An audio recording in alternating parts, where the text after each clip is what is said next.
Class, I would like to take some time to review the assignment directions for Week 5's single source essay. As always, make sure you read the assignment directions in entirety to ensure that you don't miss anything. To start, you're going to read an article from this week's University Library Readings. If you click on that link, you're going to get the same list that we saw in Week 3. You can either pick a new article, or you can continue to use the same article that you did in Week 3's discussion and Week 3's assignment. It's up to you.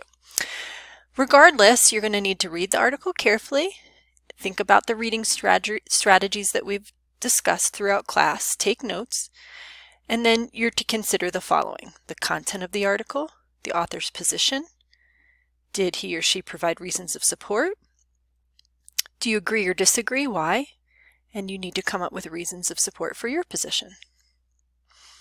You are from there going to write a single source essay. It's going to be 350 to 525 words, an argument essay that communicates whether you agree or disagree with the article.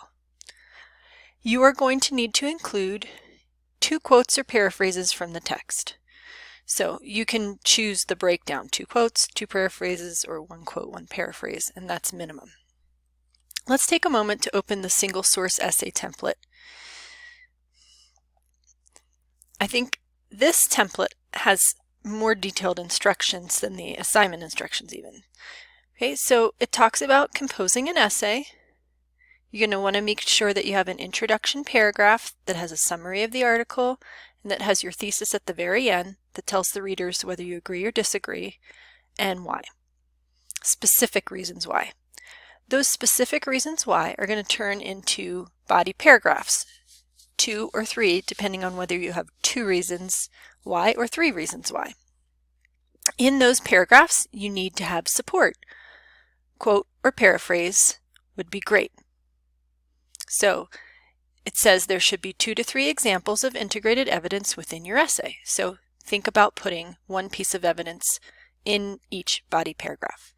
Then you're going to want to make sure that you have a conclusion that reviews the main idea, and rather than just restating the thesis, you're going to bring the ideas of the thesis statement back around in light of the evidence that you presented. You don't want to just copy and paste your thesis in.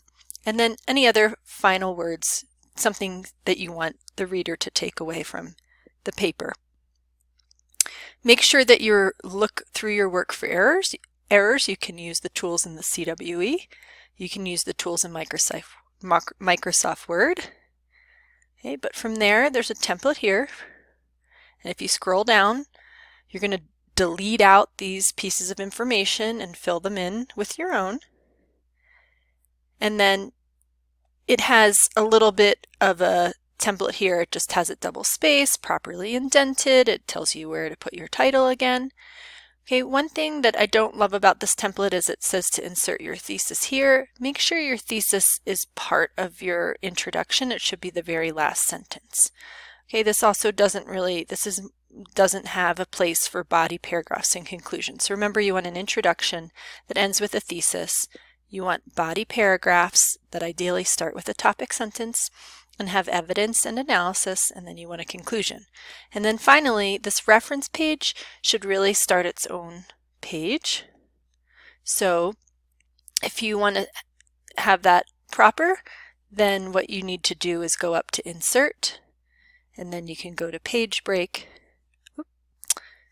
And if I scroll down to the proper place and try that again, that should work.